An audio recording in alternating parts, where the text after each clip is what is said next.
The president's speech yesterday coming against the backdrop of concerns and mounting anxiety across the spectre of the public over the cost of living, the squeezed household budgets, the value of the shilling in their pockets, and largely what appears to be a stagnated economy. Well, I think the president's speech clearly was punctuated with positive vibes. I would expect him to do that, because as a leader, they say a leader is a dealer in hope.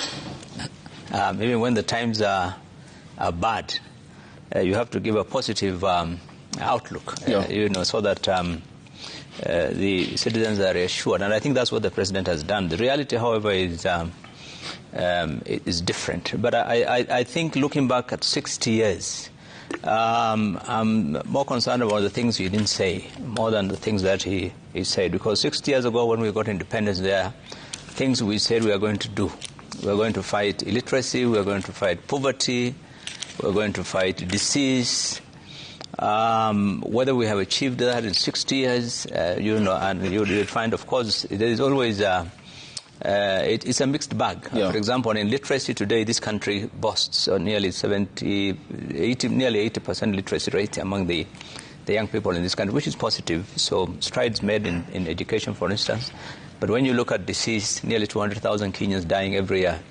Some of the basic diseases like diarrhea and malaria and basic communicable disease. When you look at poverty, still close to 40% of Kenyans experiencing severe hunger.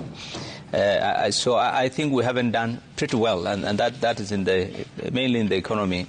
That's where the well-being of Kenyans is measured, is the economy. I think that's an area we have not done well. But I think, in general, I would say 60 years down the road, the general picture that he gave of how we have performed the historical part, I think is a positive thing. But on the outlook, where the situation is, where we are economically, I think that one we may not all agree on what he said. The reality is different. And